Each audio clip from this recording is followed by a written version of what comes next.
Sebab itu, realiti hari ini ramai orang pendapatan tinggi, badan tak ada penyakit, well educated, pendidikannya bagus, tetapi mengalami tekanan jiwa, jiwa rasa kosong.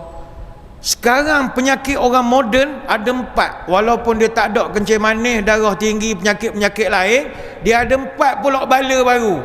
Acute stress disorder, tekanan perasaan. Yang kedua, depression, kemurungan. Yang ketiga, anxiety, keresahan. Yang keempat, burnout, letih. Dan sekarang ni ramai pula rakyat Malaysia ada masalah excessive worrying, kebimbangan berlebihan. Ada hok bimbang melampau sangat, overthinking, sampai kena panic attack.